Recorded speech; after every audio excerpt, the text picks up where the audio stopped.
The first stone didn't hit her, but it landed close enough to make her flinch, and that was all the crowd needed to see. The dusty street of the small town was filled with people whispering, pointing, judging. Their eyes were sharp and unforgiving, as if they had been waiting for this moment for years. In the center of that storm stood Clara Whitmore, her hands trembling slightly as she held the edge of her shawl over her stomach. The wind moved softly through the street, but the air felt heavy, thick with accusation. Someone in the crowd muttered loudly that she was pregnant, and the word spread through the people like wildfire. Faces twisted with anger, disappointment, and curiosity. Another voice rose louder this time, saying that she had no husband and no right to carry a child in a respectable town like this. A woman near the front folded her arms and shook her head with disgust, whispering that quiet girls were always the ones hiding the biggest secrets. Clara kept her head lowered, staring at the dirt beneath her worn boots, refusing to answer a single question. Her silence made them restless, and restlessness quickly turned into cruelty. A man stepped forward and demanded she say the father's name, claiming the town had the right to know. The sheriff stood nearby, trying to keep some form of order, but even he looked uncomfortable, as if he knew the crowd was moving closer to something ugly. Clara's heart pounded so loudly in her chest that she felt the sound echo through her entire body, yet she still said nothing. She had always been the quiet girl in town, the one who woke before sunrise to help at the bakery near the church, the one who never raised her voice, never caused trouble, never gave anyone a reason to speak badly about her. But now none of that mattered. The moment the town discovered the small curve beneath her dress, all her years of kindness and silence were erased in a single afternoon. Another accusation came flying from the back of the crowd, claiming she must have been meeting some stranger at night, while someone else suggested she should be forced to leave town before the child was even born. The voices blended together into a cruel storm of judgment. Clara swallowed hard and placed a hand gently over her stomach, protecting the tiny life inside her as if the child could feel the hatred surrounding them. She knew this moment would come eventually. Secrets rarely stayed hidden in a place where everyone watched everyone else. But she had hoped the truth would never need to be spoken aloud. She had hoped the man responsible would return before things reached this point. Instead, she stood, alone in the center of the town, square, while the people who once greeted her politely now looked at her like she was something shameful. The sheriff finally raised his voice and demanded that she tell the truth before the town council, decided what to do with her, and the silence that followed felt heavier than the accusations themselves. Clara's lips parted slightly, as if she might speak, but no sound came out. A few people laughed bitterly, claiming that silence was the same as guilt. The tension grew sharper with every passing second until suddenly a distant sound cut through the noise of the crowd. Hoofbeats, slow at first, then louder, echoing down the wooden buildings lining the street. The entire crowd turned toward the sound almost at once. A rider approached through the drifting dust, his silhouette tall against the afternoon sun. Even before his face became clear, people recognized him instantly. Daniel Hayes, the most powerful cowboy in the entire region, the owner of the largest ranch for miles, a man whose reputation carried weight far beyond the borders of the town. Conversations stopped mid-sentence as the horse stepped onto the main street. Daniel rarely came into town unless it was necessary, and he almost never involved himself in other people's problems. Yet here he was, riding directly toward the crowd gathered around Clara. His horse stopped with calm precision, and he dismounted without rushing, his boots landing firmly on the dirt. The crowd parted instinctively as he walked forward, no one daring to block his path. His dark hat cast a shadow across his eyes, but his presence alone commanded silence. The sheriff cleared his throat nervously and explained that the town was dealing with a matter of shame and responsibility, that the young woman refused to name the father of the child she carried. Daniel listened without interrupting, his expression unreadable. Then his gaze moved past the sheriff and settled on Clara. For a moment everything else seemed to disappear.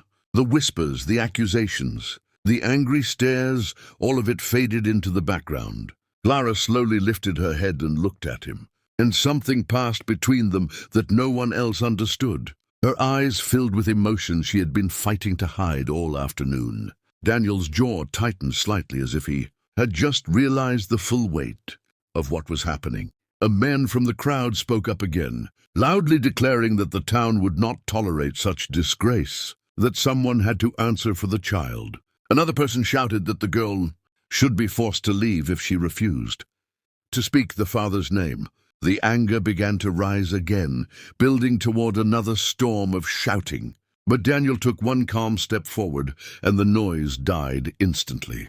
He stood beside Clara, close enough that she could hear the quiet steadiness of his breathing. The sheriff looked confused, uncertain why the powerful rancher had chosen to step into this conflict. Everyone waited for Daniel to say something, but the silence stretched long enough to make the entire street feel tense. Finally, Daniel removed his hat slowly, revealing eyes that were sharp and unwavering. He looked directly at the crowd that had gathered to judge Clara. Some of the people shifted uncomfortably under his gaze, because Daniel Hayes was not a man known for making empty statements. When he spoke, the words carried weight.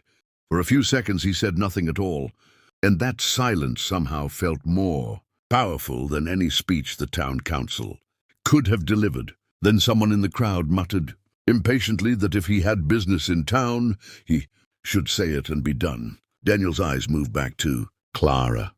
She looked as though she might break under the pressure of everything surrounding her. Her shoulders trembled slightly, and yet she still refused to defend herself. That quiet strength seemed to settle something deep inside Daniel. Without raising his voice, he turned toward the crowd again and spoke a sentence that would be remembered in that town for decades. He said the child she was carrying belonged to him. The words dropped into the silence like thunder. For a moment no one moved, no one even breathed. Shock rippled through the crowd as people tried to understand what they had just heard. The most powerful cowboy in the region had just claimed responsibility for the unborn child of the woman they had been humiliating. Murmurs exploded everywhere at once, disbelief mixing with curiosity.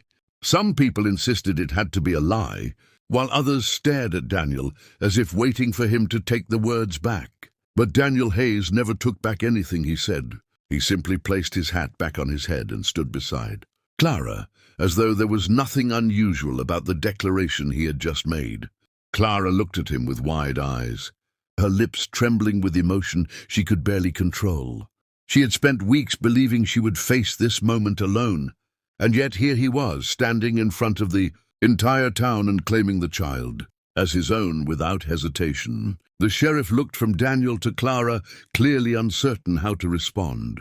If the father had finally spoken, the town had no authority to punish the woman anymore. The accusations lost their power in an instant. The crowd that had been shouting only minutes earlier now struggled to find words. Daniel glanced around slowly, daring anyone to challenge him, and no one did. The same people who had been throwing accusations suddenly found themselves staring at the ground, ashamed of their own cruelty. Clara felt tears slide down her cheeks. But for the first time that day, they were not tears of fear. Daniel turned slightly toward her and spoke quietly enough that only she could hear him, telling her she would never face this town alone again. And in that moment, the tension that had surrounded her all afternoon finally began to dissolve. The crowd slowly scattered, whispers replacing the earlier shouts, because everyone knew the story had changed completely. The girl they had tried to shame now stood protected by the most powerful man in the region. But the truth that made Daniel's declaration so powerful was not the wealth of his ranch or the fear his name carried across the county. The real truth was written in the way he stood beside Clara without hesitation, the way he faced an entire town's judgment without flinching, the way he chose loyalty over reputation. And as the sun dipped lower over the dusty street, Daniel Hayes placed a steady hand on Clara's shoulder and guided her away from the place where she had almost been destroyed by judgment, proving that sometimes the strongest kind of courage is not shown in gunfights or power, but in the moment a man stands before the world and says with absolute certainty that the child everyone questions is his own, and the woman everyone judged will never again stand alone.